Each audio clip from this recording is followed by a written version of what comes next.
सतगुरुदेव की जय। बंदी छोड़ कबीर परमेश्वर जी की जय। बंदी छोड़ गरीबदास जी महाराज जी की जय। स्वामी राम देवानंद जी गुरु महाराज जी की जय हो।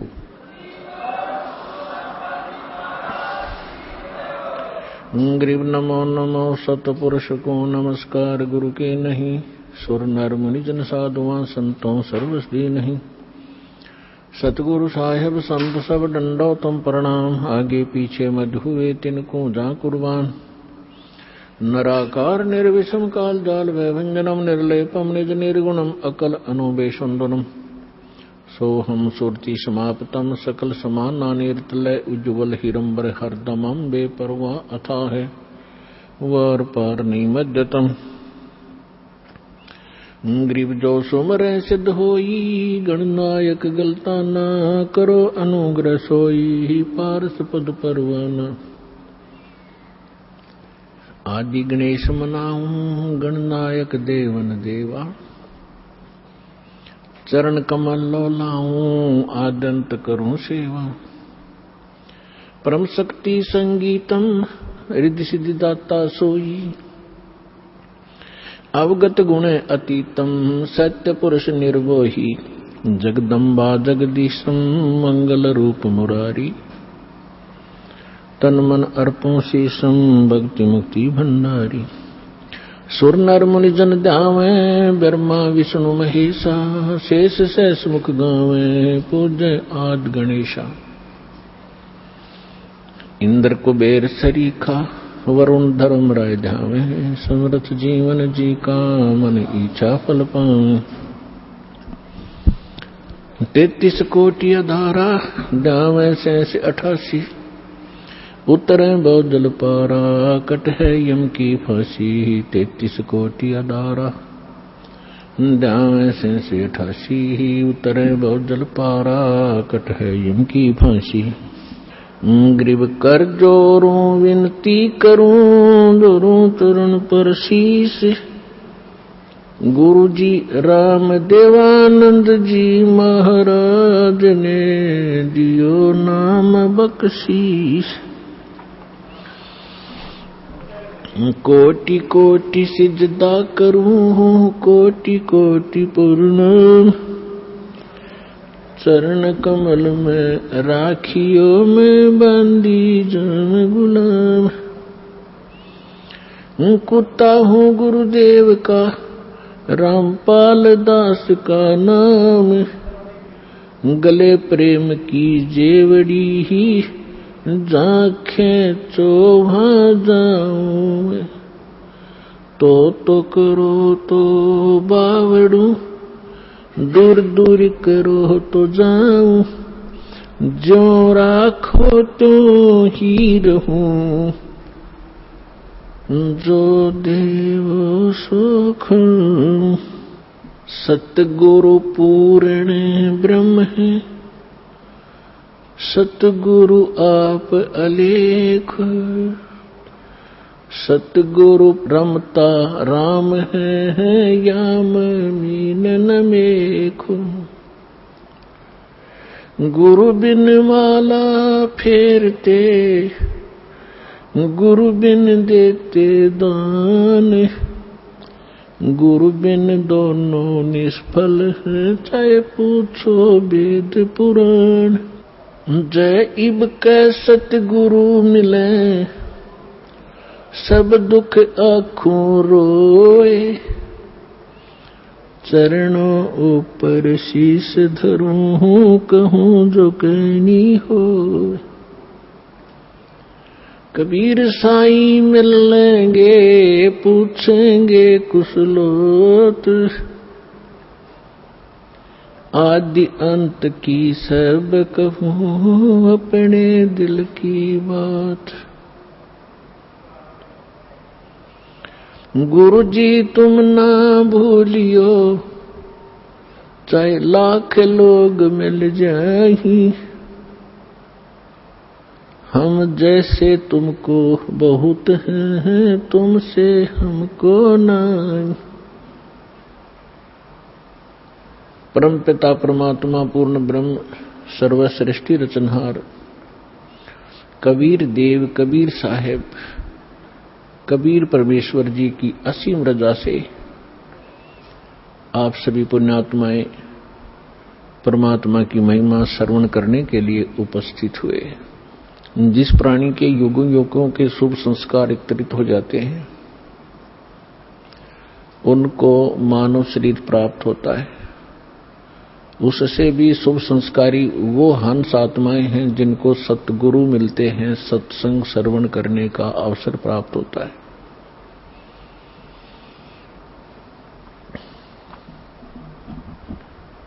पुण्यात्माओं, आज तक हमें परमात्मा की ABC का भी ज्ञान नहीं था।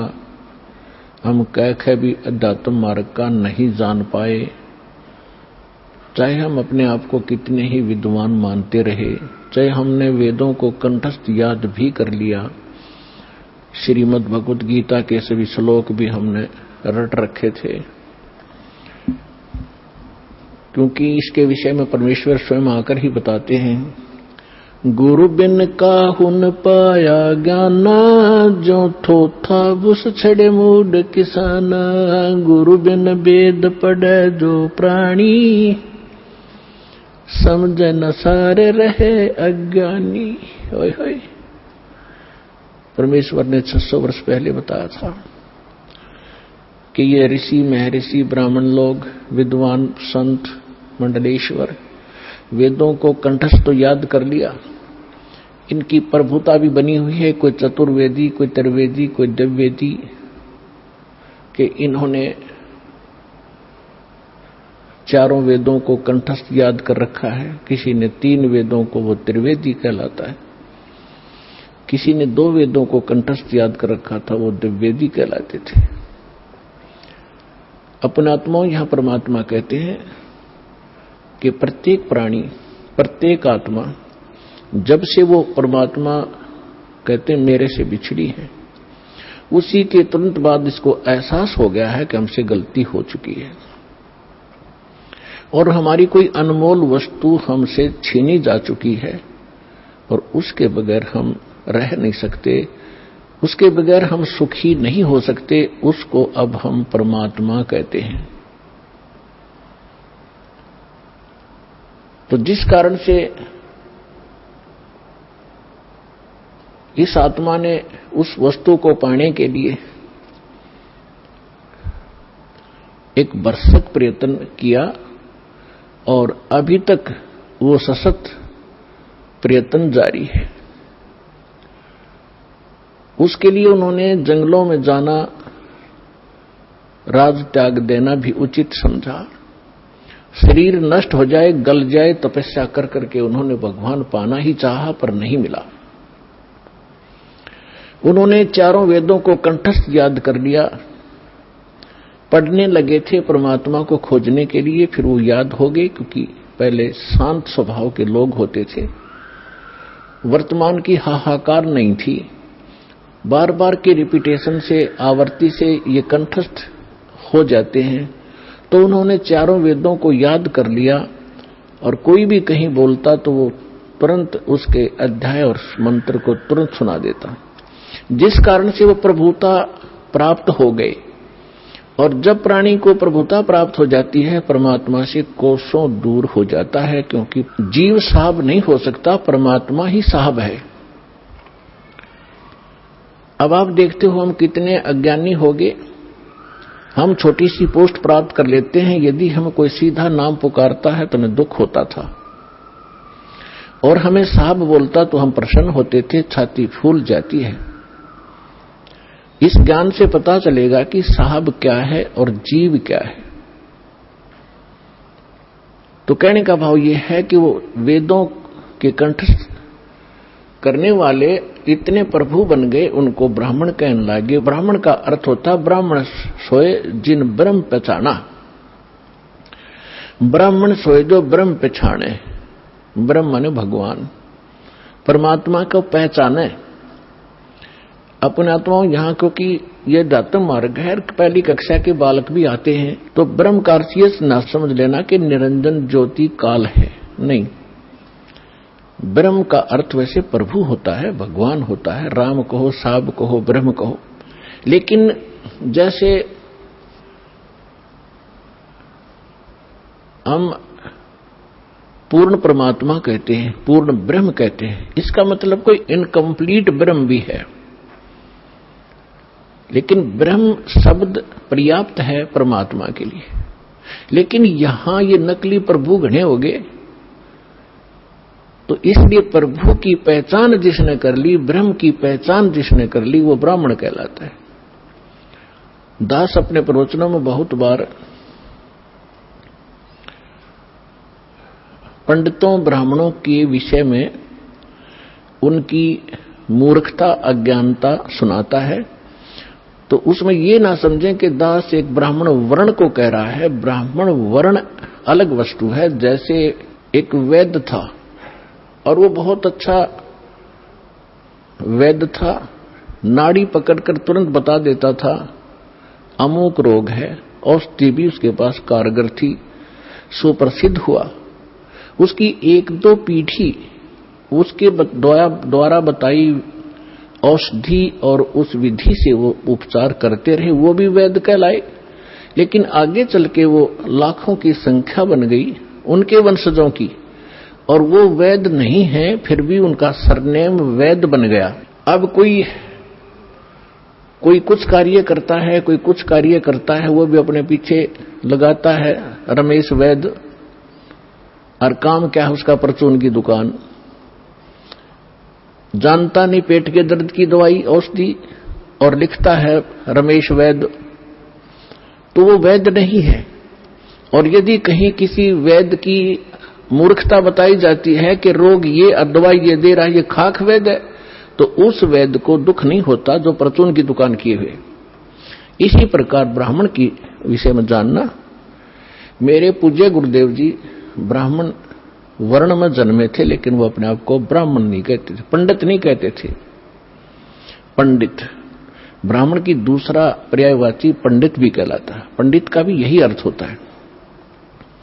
वो ब्राह्मण नहीं कहलाते थे जो हमने अपने परंपरागत समझ लिया है। हम किसको ब्राह्मण मानते हैं? जो श्राद्ध निकलवाता हो, पत्रे बाँच कर सुना दे, तेरा भी आपत्ति आनी है, ये ऐसे कर दे, ऐसे वैसे कर दे, ये ब्राह्मण कहलाते हैं। लेकिन यदि हम पंडित की परिभाषा समझना चाहें तो हमारे पूज्य गुरुदेव जी ब्राह्मण होते हुए अपने आप को ब्राह्मण नहीं कहते थे, वो संत कहलाते थे कि हमने पंडिताई कभी की नहीं, हम ब्राह्मण नहीं हैं।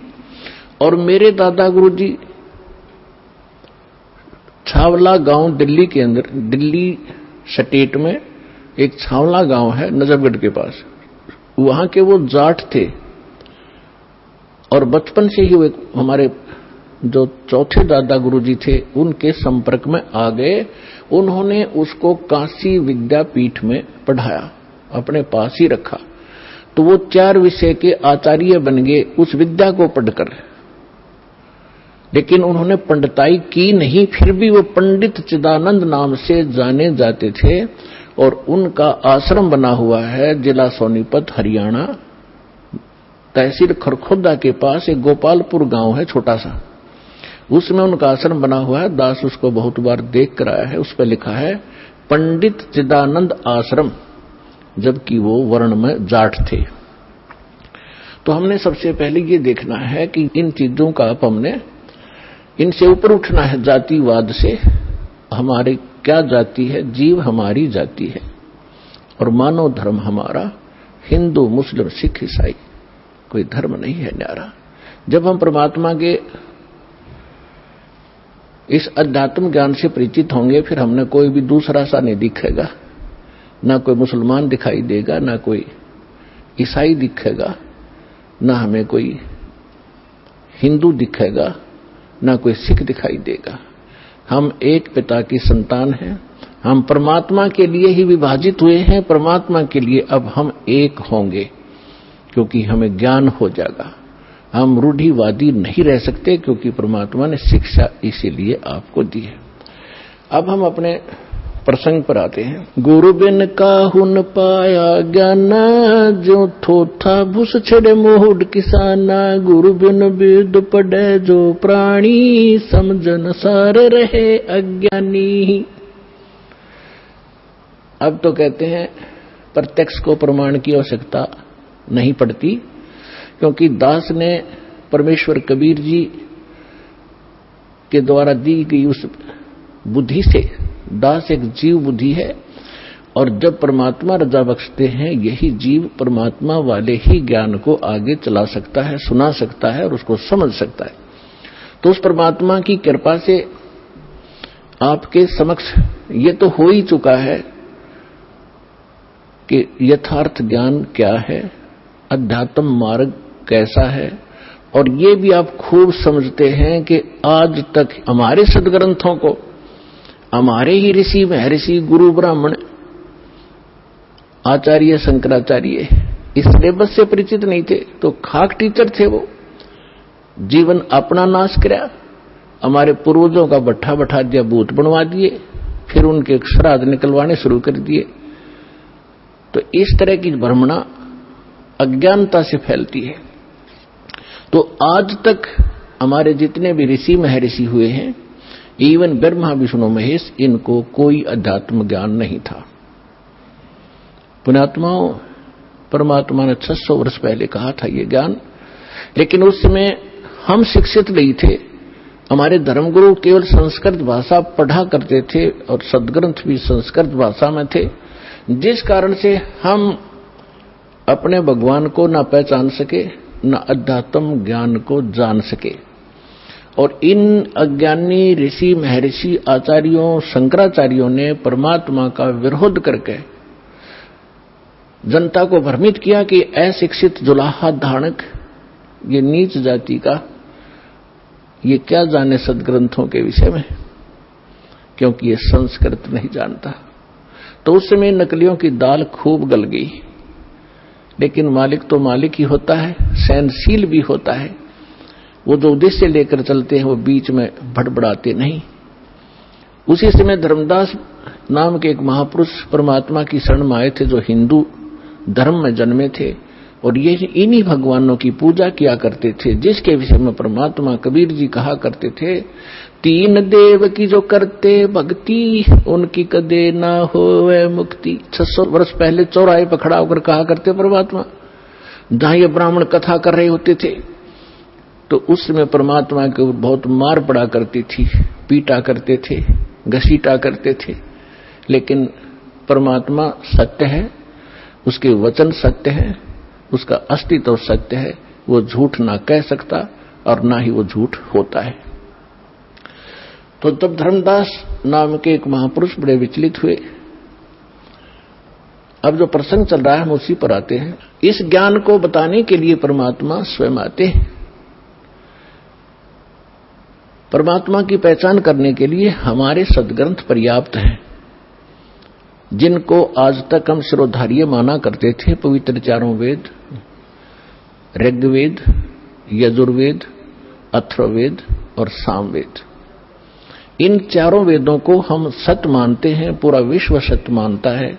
विशेषकर हिंदू धर्म के नाम ये लिख दिए गए हैं कि हिंदुओं के ग्रंथ हैं, तो हिंदू तो इसको सत्य मानते ही मानते हैं। दूसरे श्रीमद् भगवत गीता, वेदों से भी प्रथम स्थान आज श्रीमद् भगवत गीता जी का है, क्योंकि ये एक छोटा ग्रंथ है और चारों वेदों का निष्कर्ष है, और उसके बाद 18 पुराण। तो हमारे जो धर्मगुरु अब लगभग 2,500-3 हजार वर्ष से जो हमारे धर्मगुरु रहे हैं, उन्होंने केवल पुराणों को ही महत्व दिया और साथ में श्रीमद् भगवत गीता को भी उन्होंने समांतर सम्मान दिया है, और इन्हीं के पठन पाठन से मोक्ष बताया है।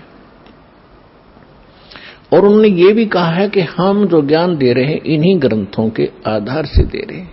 तो पुण्यात्माओं, परमात्मा को पहचानना पड़ेगा। जब तक हमें ये विश्वास नहीं होगा कि ये सामने रखा एक चमकीला पत्थर वास्तव में हीरा है, लाल है, इसकी कीमत इतनी है, तब तक हम उसका दाम नहीं लगा सकते, उसका मूल्य चुका नहीं सकते, दे नहीं सकते, उसको ग्रहण कर ही नहीं सकते, क्योंकि वो कीमती इतना है। इसी प्रकार जब तक हम परमात्मा को नहीं पहचानेंगे, और हमें दृढ़ विश्वास नहीं होगा कि सचमुच ये है भगवान, तो तब तक हम दृढ़ नहीं होंगे, उसकी कीमत दे नहीं सकेंगे, अर्थात हम उसको प्राप्त नहीं कर सकते। तो उसके लिए हमने सबसे पहले ये जानना होगा, दृढ़ निश्चय करना होगा कि जिस परमात्मा को हम प्राप्त करने के लिए प्रयत्न करेंगे, उसके लिए जो भी कीमत हमने देनी पड़ेगी वो देंगे, तो वास्तव में वो परमात्मा है भी कि नहीं। तो उसकी पहचान के लिए हमने कोई आधार बनाने पड़ेंगे। उसके लिए आधार क्या है? सर्वप्रथम हमारे सद्ग्रंथ। वैसे तो सर्वप्रथम हम मानते हैं प्रत्यक्ष दृष्टा को, लेकिन फिर भी हम अपने उस थ्योरी को हम नकारा नहीं कर सकते, जिसको आज तक श्रोधार्य मानते रहे और सत्य मानते रहे। तो हम पहले थ्योरी फिर प्रैक्टिकल, दोनों से हम सिद्ध कर लेंगे कि सचमुच कौन है परमात्मा।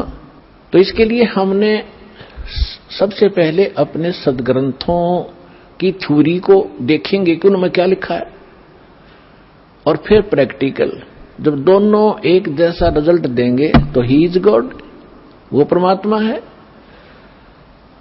तो पुण्यात्माओं, श्रीमद् भगवत गीता अध्याय नंबर 4 के श्लोक नंबर 32 में 32 में कहा है कि अर्जुन, मैंने अभी आपको अध्याय नंबर 4 के श्लोक नंबर 25 से लेकर 30 तक जिन साधकों और साधनाओं की जानकारी दी है, और वो साधक चाहे कोई देवी देवताओं को पूजता है, उसी को सत्य मानता है, पापनाशक जानता है, कोई स्वाध्याय करता है, कोई तीक्ष्ण अहिंसावादी व्रत ही करके मुंह पर पट्टी बांध गए नंगे पैरों घूम कर अपनी साधना को सही मान रहा है।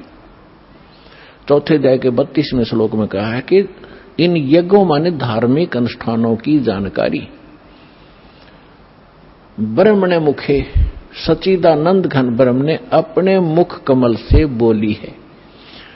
पुण्यात्माओं, दास ने एक शब्द बोला था, गुरु बिन काहुन पाया ज्ञान, जो थो था बुस छिड़े मूड किसाना, गुरु बिन वेद पढ़े जो प्राणी, समझन सार रहे अज्ञानी। श्रीमद् भगवत गीता चारों वेदों का निष्कर्ष है। चौथे अध्याय के 32वें श्लोक में यहां एक ब्रह्मणे मुखे शब्द है। इस ब्रह्मणे मुखे शब्द का हमारे अनुवादकर्ताओं ने इस दास से पहले जो अनुवाद दास ने किया है, गहरी नजर गीता में एक पुस्तक बनाई है, यानी उसका अनुवाद समझो श्रीमद् भगवत गीता का अनुवाद है। उसका नाम लिखा है गहरी नजर गीता में। इससे पहले जितने महापुरुषों के आप अनुवाद उठाकर देखोगे, उसमें क्या लिख रखा है? वेद की वाणी में ब्रह्मणे मुखे का अर्थ किया है वेद की वाणी। और इन्हीं अनुवादकर्ताओं ने 17वें अध्याय के 23वें श्लोक में इसी ब्रह्मणे का अर्थ किया है सच्चिदानंद घन ब्रह्म। वो यथार्थ अनुवाद है, वो सही अर्थ है। यहां ये विचलित हो गए, तो ये विद्वान नहीं थे, इसलिए इन्होंने अनुवादों का अड़ंगा कर दिया। अपनी ओछी सोच से अर्थ भी अनर्थ कर दिए। ब्रह्म का अर्थ भगवान होता है, तो ब्रह्म का अर्थ कोई वेद करता है तो महामूर्ख है।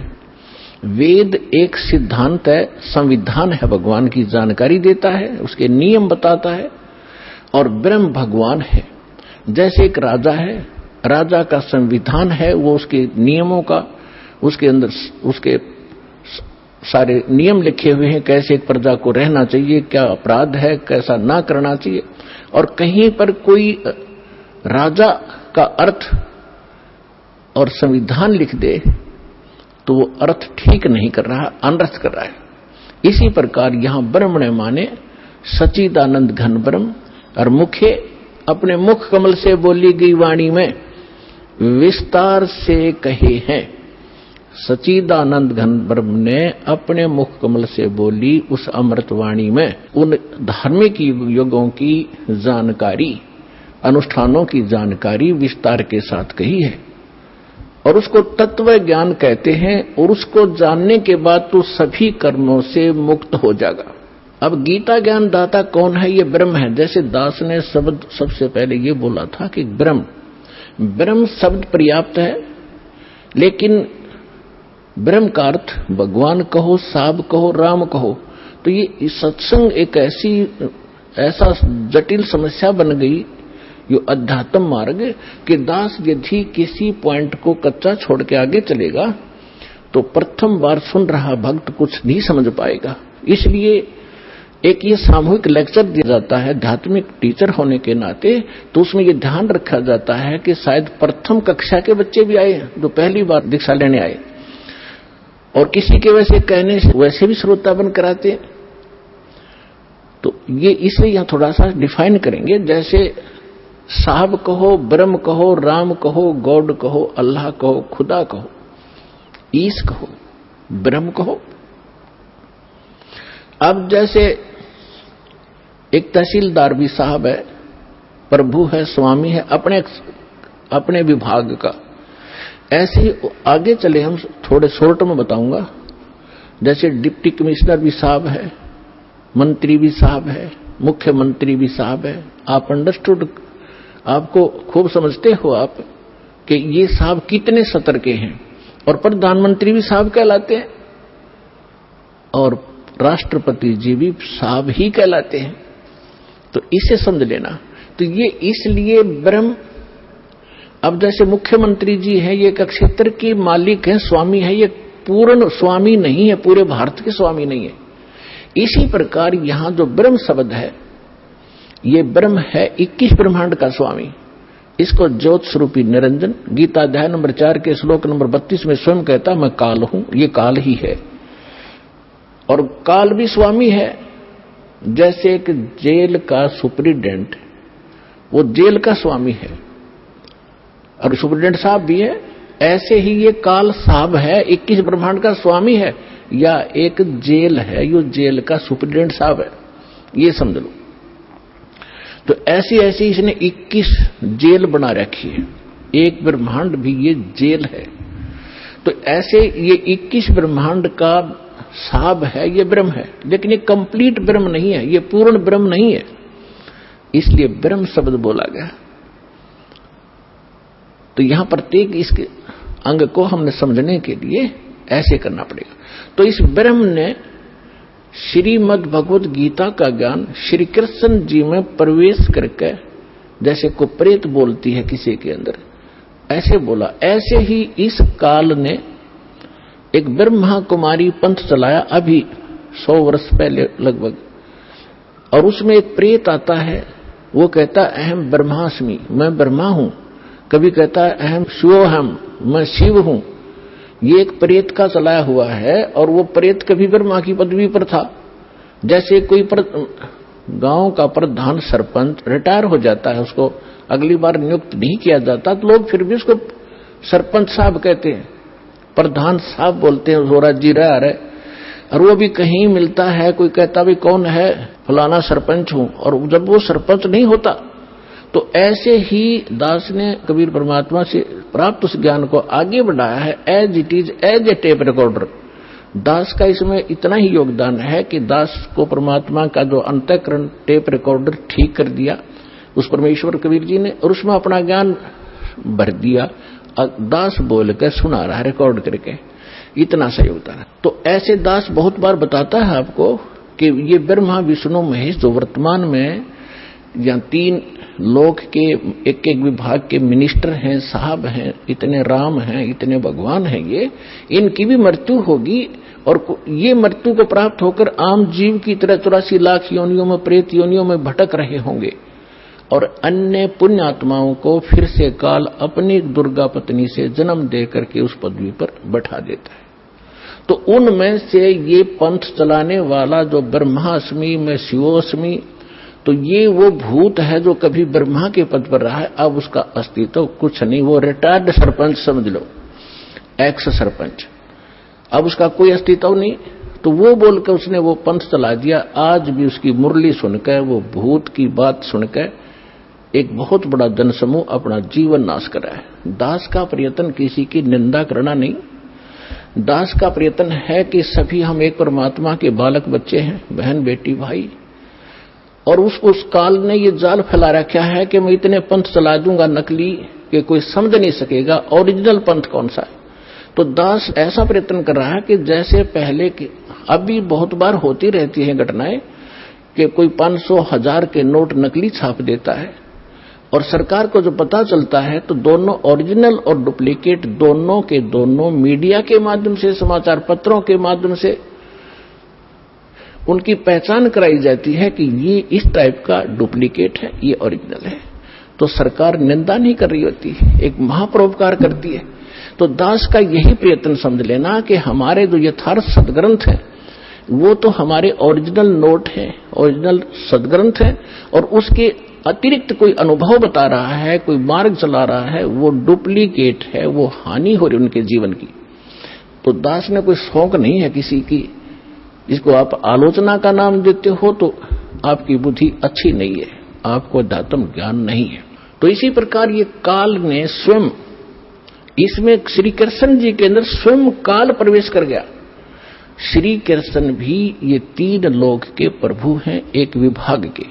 इसके अंदर आम प्रेत नहीं प्रवेश कर सकता, इनके अंदर, इनमें इतनी पावर होती है। तो उनके अंदर काल स्वयं आया और उसने गीता का ज्ञान दिया। तो यहां ब्रह्म बोल रहा है इस गीता को। अब हम परम अक्षर ब्रह्म कहेंगे, उसको पूर्ण ब्रह्म कहेंगे, जो इससे अन्य परम शक्ति है,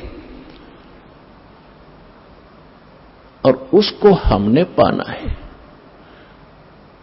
अब क्या कहा है कि वो सच्चिदानंद घन ब्रह्म ने अपने मुख कमल से, गीता ज्ञानदाता स्वयं कह रहा है, उस धार्मिक अनुष्ठानों की जानकारी विस्तार के साथ कही है, और उसको तत्व ज्ञान कहते हैं। और उस ज्ञान को प्राप्त करके प्राणी सभी कर्मों से मुक्त हो जाता है, उसका वो छुटकारा पा लेता है, उसका पुनर्जन्म नहीं होता। चौथे अध्याय के 34वें श्लोक में कहा कि अर्जुन, उस तत्व ज्ञान को जो परमात्मा स्वयं आकर अपने मुख कमल से वो वाणी बोलता है, वो तत्व ज्ञान है। उस तत्व ज्ञान को, उसको सूक्ष्म वेद भी कहा है। उस तत्व ज्ञान को तू तत्वदर्शी संतों के पास जाकर समझ, उनको दंडवत प्रणाम करने से, कपट छोड़कर सरलता पूर्वक प्रसन्न करने से वो तत्वदर्शी संत तुझे उस परमात्म तत्व का, अर्थात तत्व ज्ञान का उपदेश करेंगे। अब 15वें अध्याय के प्रथम मंत्र में उस तत्वदर्शी संत की पहचान भी बता दी है कि जो संत उल्टे लटके हुए संसार रूपी वृक्ष के, ये संसार रूपी वृक्ष है अर्जुन, ऊपर को जड़ वो तो पूर्ण परमात्मा है, पूर्ण ब्रह्म है, जिस जो सबका धारण पोषण करता है।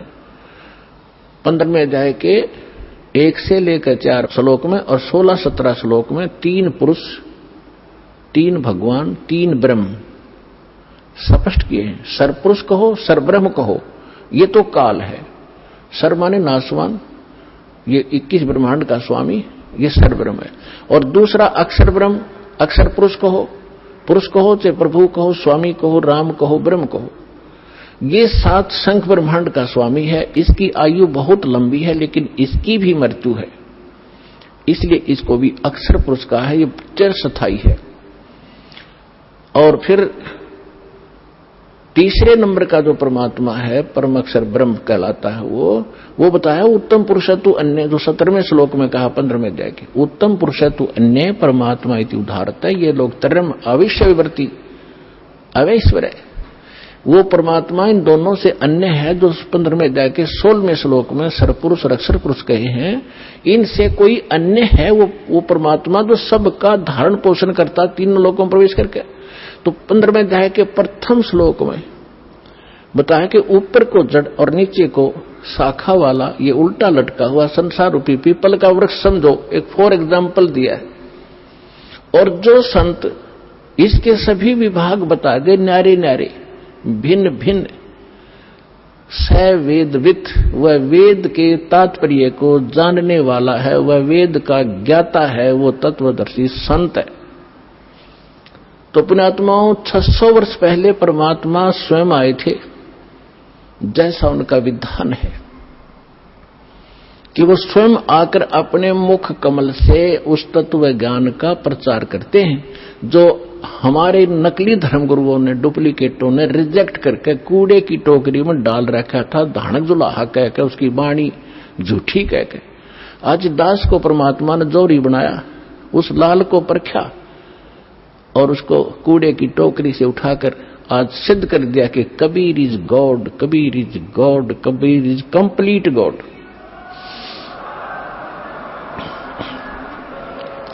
और जिसको पाकर उसके बच्चे आज धनी हो रहे हैं, अध्यात्म मार्ग से वो पूर्ण, अध्यात्म धन से वो परिपूर्ण होते जा रहे हैं, जो उनका सुख का मूल है।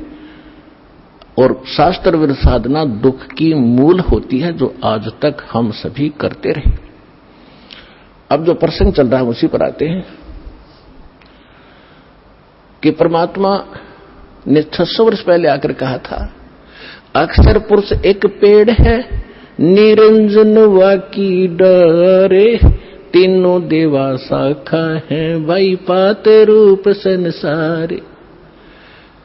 अक्षर पुरुष एक पेड़ है, सरपुरुष वाकी डार, और तीनों देवा उसके आगे शाखा हैं, ये पात रूप संसार। अब आपको बहुत बार उल्टा लटका हुआ संसार रूपी वृक्ष का एक चित्र बनाया है, वो दिखाया है। तो परमात्मा ने मूल को छोड़ दिया, जो जमीन से बाहर दिखाई देता वो सारे पार्ट बता दिए। तना, उसको अक्षर पुरुष समझो, उससे तने से मोटी डाहर निकले उसको सरपुरुष, और सरपुरुष के आगे फिर वो 3 शाखाएं हों, रजगुण ब्रह्मा, सतगुण विष्णु, तमगुण शिव जी, ये शाखा समझो, इतना बता दिया। और 5 रूप संसार। फिर इस दास को भेजा ये बताने के लिए कि मूल कौन है। ये जड़ वही है जो सबका धारण पोषण करता है, सबका उत्पन्न करने वाला है, सबका संरक्षक है, जो सर्व सुखदायी है, जो परम अक्षर ब्रह्म, जो अविनाशी परमात्मा है, वो वही है। कौन? अब दास ने बताया कि इसमें परमात्मा को पहचानने में दोनों पहलू काम करेंगे। एक तो हमारी थ्योरी, हमारा जो सिलेबस पाठ्यक्रम, और साथवा प्रैक्टिकल। पाठ्यक्रम बता रहा है, और फिर वो प्रैक्टिकल, जिन्होंने प्रैक्टिकल किया, उन महापुरुषों ने जिनको भगवान मिले, सचखंड लेकर गए, सतलोक ले गए, फिर वापस छोड़ा, उनमें से 6-7 शुभ नाम दास का याद है। आदरणीय धर्मदास साहिब जी, गांव बांधवगढ़, मध्य प्रदेश, वर्तमान में छत्तीसगढ़ होगा वो। और आदरणीय मलुकदास साहिब जी, आदरणीय नानक साहिब जी, जो सिख धर्म के प्रवर्तक माने जाते हैं। आदरणीय दादू साहिब जी, आदरणीय गरीबदास साहिब जी, गांव छुरानी, जिला जज्जर, हरियाणा वाले। आदरणीय गीसा दास साहिब जी, गांव खेखड़ा, जिला बागपुर, उत्तर प्रदेश वाले। आदरणीय स्वामी रामानंद जी, काशी वाले। तो इन महापुरुषों में से आदरणीय गरीबदास साहिब जी के विषय में दास बताना चाहेगा। उन्होंने कहा कि हम सुल्तानी नानक तारे दादू को उपदेश दिया, जात जुलाहा भेद न पाया, वो काशी माहे कबीर हुआ। अनंत कोट ब्रह्मांड का एक रति नहीं भारे, सतगुरु पुरुष कबीर हैं, ये कुल के सिरजनहारे। तो वो जड़ है उस संसार रूपी वृक्ष के, वो कबीर है। कबीर परमात्मा कौन? उसको परम अक्षर ब्रह्म कहो, उसको सत्य पुरुष कहो, अमर पुरुष कहो, उसे परम पुरुष कहो, उसे परम अक्षर ब्रह्म कहो, उसे परम अक्षर पुरुष कहो। ये उनके उपमात्मक नाम है। वास्तविक नाम उस परमात्मा का कबीर देव है। उसको अल्लाहु अकबर कहो, कबीर देव, कबीर साहब, अल्लाहु अकबर, कबीर भगवान, अल्लाह माने भगवान, अकबर अकबरी, अकबीर कबीर, ये कबीर को ही अपभ्रंश करके अकबर बोलते हैं। जैसे हम कबीरू बोल देते हैं, कबीरा बोला करते थे।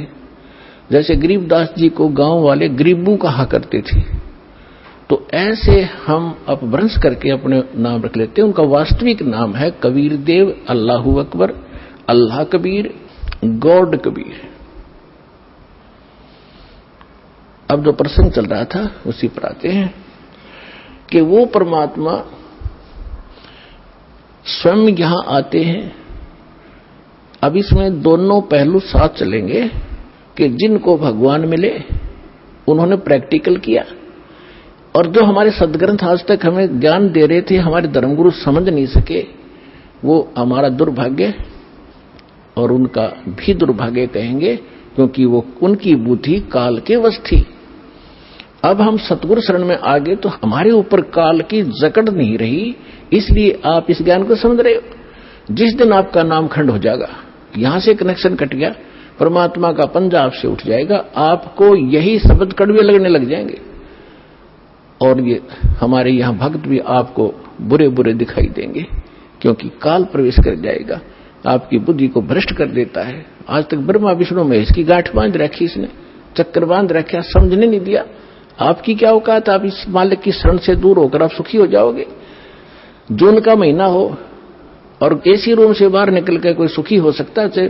शराब पी कर निकले जा बाहर, गली में पड़ा रहो, बेशक वो कहा रहो शराब के नशे में मैं बहुत सुखी हूं, अब सुखी हूं, खाक सुखी है, रेत में पड़ा, पसीने आए पड़े, झागा रहे मुख में। तो ऐसी दशा उन लोगों की जो भगवान से दूर हटकर इस काल के खेमे में खेल खेल रहे हैं। चाहे वो भक्ति कर रहे हैं, वो भक्ति भी नकली, या संसारिक सुख प्राप्त करने के लिए को प्रयास कर रहे हैं, क्योंकि इस काल की साधना से सुख हो ही नहीं सकता। सुख होगा तो इस परमात्मा की ही रजा से, इस साधना से होगा। आदरणीय गरीबदास साहिब जी ने प्रैक्टिकल बताया कि अजब नगर में ले गए हमको सतगुरु आने, अजब नगर में ले गए हमको परमेश्वर आने, आन माने आके, अजब नगर में ऐसे अजब कमाल के लोक में लेके गए भगवान मुझे खुद आकर के, और जल के बिंब अगाध गति हम सूते चादर ताड़े। अजब नगर में ले गए हमको सतगुरु आण, यानी वो सतगुरु भी हैं, वो भगवान भी हैं। जो सतगुरु होता है, सच्चा ज्ञान जो देता है भगवान ही देता है, भगवान ही सच्चा ज्ञान दे सकता है। तो उनको सीधे भगवान मिले थे, सतगुरु कहो चाहे परमेश्वर कहो। अजब नगर में ले गए हमको परमेश्वर आने, आन माने आके, ये हमारी देसी भाषा हरियाणा की लैंग्वेज में देखा ग्रंथ है। और जल के बिंब अगाध गति वहां सूते चादर तान, चादर तान के सोना, यानी कति निश्चिंत हो जाना, बेफिक्र होकर सोना। एक मुहारा है यहाँ देसी कि अच्छा चादर तान के सोया है, सारे काम कर लिए। तो इस तरह कहते हम तो निश्चिंत हो गए कि साधना हमारी सत भगवान मिल गए, आंखों सतलोक देख लिया, सत साधना करते रहेंगे, गलती हम करें नहीं, हम निश्चिंत हो गए। हमारे अंदर कोई अब शंका नहीं रही कौन भगवान है और क्या उसको प्राप्त करने का मेथड है, वो सब कंप्लीट प्राप्त हो गया, आंखों देखा। तो दास आपको इतना ही दृढ़ करना चाहता है, देखो माता पिता अपनी बिटिया का विवाह करते हैं तो वो जाकर लड़के वाले का घर भी देखते हैं, उसकी प्रॉपर्टी से भी परिचित होते हैं, अन्य थर्ड पर्सन से भी पूछते हैं, फिर वो आकर घर बताते हैं कि हम जो लड़का देख कर आए हैं उसके ये बिजनेस है, उसके ये व्यापार है, इतनी उसको प्रॉपर्टी है। तो लड़की को कोई डाउट नहीं होता क्योंकि पिता बता रहा है, थर्ड पर्सन कहे तो शायद शंका हो जाए। तो इसी प्रकार उस परम पिता ने आके आपको ज्ञान दिया है कि जहां तुम जाओगे वहां क्या क्या सुख सुविधाएं हैं, तो आपको डाउट नहीं रहना चाहिए। और फिर साथ के साथ अपने गवाह भी तैयार कर रखे। अब लड़की न्यू कह मैं जाकर देख के आऊंगी तो वह भी एक बात है, देखा पिताजी झूठ नहीं बोल रहे। तो इसी प्रकार आप जी ने एक नेक भक्त का भी आचरण एक दिखाना है कि जो दास बोल रहा है वो किसी डूम भाट के गीत नहीं है, गॉड गिवन स्पिरिचुअल नॉलेज है, एच इट इज। जो भगवान ने बताया, और जिन महापुरुषों को भगवान मिले उन्हें जो का तो सेकंड किया, हमारे सदग्रंथ बता रहे। अब आपको श्रीमद् भगवद गीता से परिचित कराया, और विशेषकर हिंदू समाज तो जो भगवान की तरफ में पहले से ही लगे हैं, तो उन्होंने तो गीता का पाठ रोज कर ही रखा तकरीबन। दास एक बार 2003 के अंदर उदयपुर के अंदर सत्संग कर रहे थे, थोड़ी सी संगत होती थी, और हमारे पास एक प्रोजेक्टर सिस्टम हमने किया था, और टीवी पर दास दिखा रहा था, बता रहा था। एक बहन सुन रही थी, उसमें प्रोजेक्टर सिस्टम नहीं था, केवल टीवी ही पर हम दिखा रहे थे। टीवी पर थोड़ी बहुत दूर दिखा करते, थोड़े आदमी बैठा करते।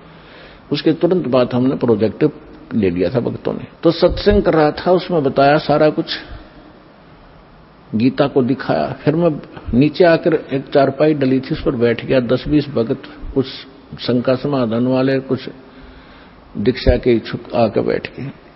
तो एक बहन कहने लगी, जी मैं तो व्रत करती हूं, शुक्रवार का मैं छोड़ूंगी नहीं। मैंने कहा, बहन आप गीता को मानते हो? कहा, गीता डेली पढ़ती हूं। मैंने कहा, 6 अध्याय के 16वें श्लोक में गीता जी में लिखा है कि अर्जुन, ना तो ये साधना, ये योग अधिक खाने वाले की सफल हो सकती, और ना बिल्कुल न खाने वाले की, बिल्कुल ना खाना, व्रत रखना, और ना ज्यादा जागने वाले की। लोग दिखावा होगा, मैं 2 बजे उठ लेता हूं, प्रसाद ना करता हूं और सोता ही नहीं रात ने। नहीं, नाम उठत ना हम बैठत, नाम सोवत जागवे, नाम खाते नाम पीते, नाम सेती लागवे। ठीक है, जो वृद्ध हैं जिनको काम नहीं, किसी टाइम उठो और बैठो, करो सेवा साधना, लेकिन सारा दिन मेहनत करने वाला आदमी कैसे उठ लेगा? 2 बजे 10 बजे सोया हुआ, या 11 बजे सोने पाओ आजकल। तो कहने का भाव यह है कि ना घना जागने वाले का, और ना घना ज्यादा सोने वाला भी मूर्ख है। संध्या पढ़कर सोया, उठ 9 बजे, वो क्या भक्ति करेगा? तो कहते सब संयम रखो, सबके अंदर संयम, हर तरह का संयम रखकर साधना करने से होता है। तो मैंने इतना ही कहा था कि गीता अध्याय नंबर 6 के श्लोक 16 में नोबलिजी बिल्कुल सही है, और मैं रोज पढ़ती थी। आज बुद्धि खुली है मेरी। माँ बेटी, आज तक तुम्हारी बुद्धि काल ने जकड़ रखी थी, रोज पढ़ा करते। मोती मुक्ता दर्शत नाही, ये जग है सब अंदरे, दिखत के तो नैन चश्म, इनका फेरा मोतिया बंदरे। ये बड़े विद्वान पंडित थे, बड़े लय लाकर गीता का पाठ करा करते थे, बड़ी मधुर वाणी से श्लोकों का उच्चारण किया करते थे 1 घंटे तक। तो खाक था उनके पास, मोतिया बंद था, उसको पता नहीं इसमें बोल क्या रखा, तुम कर क्या रहे हो। तो आज दास तो बता रहा है कि बुद्धिमान भक्त हैं, और इन्होंने गीता और इनको खूब पढ़ा हुआ है, और परमात्मा की शरण में आने से आपकी बुद्धि ओपन हो जाती है, काल का प्रेशर प्रभाव हट जाता है, आप खूब आसानी से सोच लेते हो और समझ सकते हो। तो गीता के अंदर जो दास ने प्रमाण दिए, विशेषकर हिंदू समाज जिनसे खूब परिचित है कि ऐसा ही लिखा है, लेकिन समझ नहीं सके थे। आप विद्यार्थी, अगर विद्यार्थी सिलेबस समझ ले तो फिर टीचर की क्या आवश्यकता है, फिर आप पे पढ़ जाते सारे। तो टीचर इसलिए बनाए जाते हैं कि सब अनुभव करते हैं, सिलेबस को पढ़ते हैं, फिर बच्चों को सुनाते, फिर प्रैक्टिकल करवाते हैं। थ्योरी से प्रैक्टिकल होता है, एज इट इज होगा, बिल्कुल सही होगा। अब आपको सुनाते वेदों से। वैसे वेद 4 वेदों का सारा श्रीमद् भगवद गीता है, लेकिन इस मन के अंदर ज्यादा ही अड़ंगा भर दिया है अज्ञानियों ने, तो वेद भी पैरेलल साथ लेने पड़ेंगे हमें। परमात्मा की पहचान क्या है, वो क्या करता है। अब जैसा भी आपने पाठ प्रकाश के समय सुना कि सतलोक से चलकर आए, वो परमात्मा सतलोक से चलकर आए कबीर जी। और गरीबदास जी भी कहते हैं कि अलल पंख अनुराग है, सुन मंडल रह थीर, दास गरीब उधारिया में सतगुरु मिले कबीर। और अजब नगर में ले गए हमको सतगुरु आने। धर्मदास जी कहते हैं सतलोक से चलकर आए, काटन यम की जंजीर। मुल्कदास जी भी कहते हैं कि अमरलोक से चलकर आए, काटन यम की जंजीर। तो इसी प्रकार सभी महापुरुषों ने जिनको परमात्मा मिले हैं, रामानंद जी ने कहा कि 2 ठौर है एक तू, भया एक से दो। और गरीबदास हमकार ने तुम आए हो मगजो, वहां से चलकर आए हो। मगजो माने वो सफर तय करके आए हो, इतना लंबा हमारे लिए आए हो। अब वेद क्या बताते हैं? ऋग्वेद मंडल नंबर 9 सूक्त 86 के मंत्र 26 और 27 में, ऋग्वेद मंडल नंबर 9 सूक्त 82 मंत्र 1, 2, 3 में, ऋग्वेद मंडल नंबर 9 सूक्त 54 के मंत्र 3 में, ऋग्वेद मंडल नंबर 9 सूक्त 94 के मंत्र 1 में, ऋग्वेद मंडल नंबर 9 सूक्त 95 मंत्र 2 में, ऋग्वेद मंडल नंबर 9 सूक्त 96 यानी 96 के मंत्र 16 से लेकर 20 में, फिर ऋग्वेद मंडल नंबर 9 और सूक्त 1 के मंत्र 8 और 9 में। और भी अनेक स्थानों पर बहुत सारे ढेर सारे प्रमाण हैं, लेकिन ये हमें पर्याप्त हैं इतने मंत्र परमात्मा को पहचानने के लिए। इनमें यही प्रमाण दिया है कि वो परमात्मा मनुष्य सदृश है और ऊपर धूलोक के तीसरे पृष्ठ पर, यानी ऊपर 4 लोक हैं, एक सत्यलोक, फिर अलखलोक, उससे ऊपर अगमलोक, फिर अकय, उसको अनामी लोक भी कहते हैं। तो प्रत्येक लोक को 3 विभागों में बांटा हुआ है। जैसे अपनी दिल्ली राजधानी है, एक तो बाह्य क्षेत्र है जो ग्रामीण क्षेत्र होता है,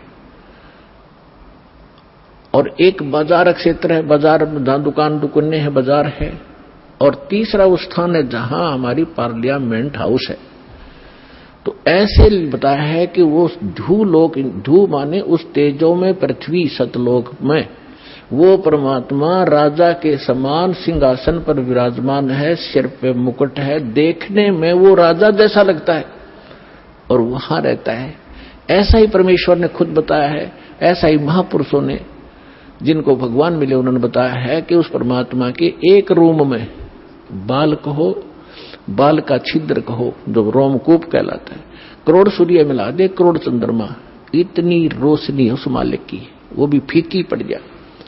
और जब वो परमात्मा यहां आता है अपने रूप को सरल करके आता है। गरीबदास जी कहते हैं तेज पुंज अन्य दे धरके, हल्की तेज पुंज तन दे धरके, इस विध हमको भेंट ही। इसलिए इस तरह हमें आकर मिलते हो परमात्मा। ये वेद कह रहे कि वो परमात्मा अपने रूप को सरल करके अच्छी आत्माओं को मिलते हैं, नेक आत्माओं को जो दृढ़ भक्त होते हैं, जो उसके वचन का पालन करते हैं, अटल खड़े हो जाते हैं उसके वचन पर, उनको मिलते हैं। उनको किस उद्देश्य से मिलते हैं? ज्ञान देने के लिए। और फिर वो परमात्मा एक कवि जैसा आचरण करते हैं, कवियों की तरह, कविताओं के माध्यम से, लोकोक्तियों के माध्यम से, दोहा दोहावलियों के माध्यम से अपने तत्व ज्ञान का प्रचार बोल बोल के अपनी अमृतवाणी में वो करते हैं, सुनाते हैं। उसको लिपिबद्ध कर लिया जाता है, वो सच्चिदानंद घन ब्रह्म की वाणी कहलाती है।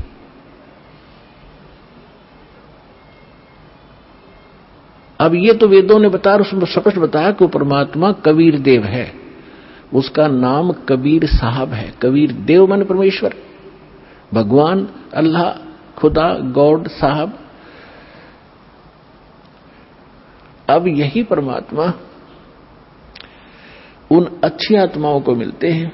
एक समय एक धर्मदास नाम के बहुत बड़े धनी व्यक्ति हिंदू धर्म में जन्मे थे और बहुत ही परमात्मा की तरफ थी उनके अंदर। पुण्यात्मा पिछले संस्कार का जो प्राणी होता है वही भगवान के लिए तरफ रहे होते हैं। वो पिछले बहुत अच्छे संस्कारी होते हैं, पिछले पुण्य उनके अंदर प्रेरणा करते रहते हैं, उनको टिकने नहीं देते हैं कि कोई भगवान ढूंढे कहीं, चाहे वो भले ही कोई ना कोई साधना की उसने सहारा ले ही रखा होता है, वो टिक ही नहीं सकता। चाहे वो हनुमान पूजा, चाहे गणेश जी की पूजा करे, और चाहे वो कितना मंदिर मस्जिद गुरुद्वारों में जाता हो, या कोई गीता वेद का कोई पाठ श्लोक करता हो, वो टिक नहीं सकता। चाहे कोई व्रत रख रहा है या चाहे कोई तपस्या कर रहा है, वो डले ढोता ही रहता है, उसके बस की बात नहीं। तो इसी प्रकार जिस वर्ण में जन्म हुआ, उन परंपरागत साधनाओं की करते करते भी उसके अतिरिक्त यदि कोई और मार्गदर्शन करने वाला मिल जाता है तो वो भी स्वीकार करता है और उसको प्रारंभ कर देता। धर्मदास जी गांव बांधवगढ़ मध्य प्रदेश के रहने वाले थे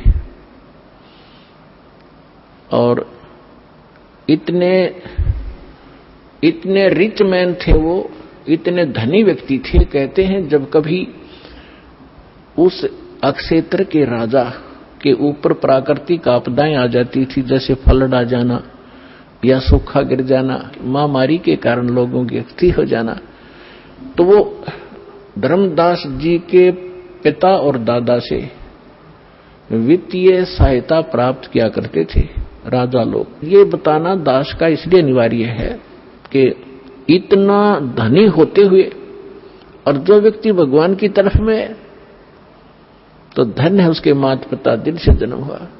अब वर्तमान में हम क्या देख रहे हैं, छोटी सी कोई पोस्ट मिल गई और कहीं कोई सरकारी उपाधि उसको प्राप्त पद मिल गया, खुद साब बन बैठा। अकल मारी गई इस जीव की, काल ने इसकी रोल मार रखी है और कल को मृत्यु होकर परसों गधा बन जाएगा। वो साब के ऊपर फिर कौवे खा रहे होंगे, इसकी चोंच कमर को खोद रहे होंगे।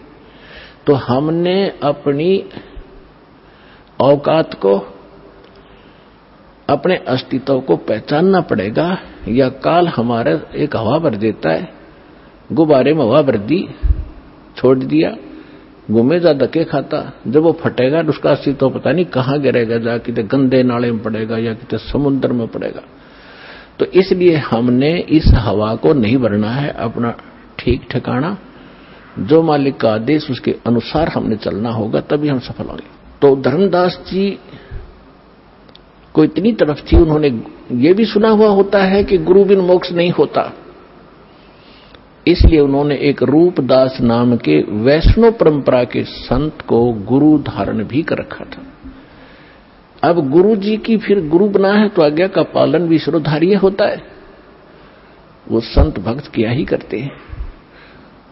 अब उसी गुरुदेव जी के द्वारा बताए गए निर्देशानुसार वो प्रतिदिन श्रीमद् भगवद गीता का पाठ भी किया करते थे, एकादशी का व्रत भी किया करते थे, जन्माष्टमी का व्रत भी करते थे और श्री कृष्ण हरे राम राम राम हरे हरे राधे राधे कृष्ण कृष्ण, ओम नमः भगवते वासुदेवाय, ओम नमः शिवाय, इस तरह के जो भी मंत्र वो जानते हैं हमारे जो हिंदू धर्म के ये डुप्लीकेट गुरु, तो वो सारी बता रखी थी साधनाएं, वो कर रहा था। और उसके साथ साथ भगवान श्री कृष्ण यानी विष्णु जी की मूर्ति, जिसको शालग्राम कहते हैं, उसकी भी पूजा अर्चना प्रतिदिन करना, जिसको कर्मकांड कहा जाए, कर्मकांड का एक हिस्सा है, वो भी किया करते थे और गीता जी का नित्य पाठ भी करते थे। सभी तीर्थों का भ्रमण करने से भी मोक्ष उसको बता रखा था। अब बच्चा क्या होता है, अध्यापक ने जो सिलेबस बता दिया वो तो फाइनल समझता है, जो कहा ठीक है जी। इतना बड़ा सेठ मन में आई कि तीर्थों का भ्रमण किया जाए,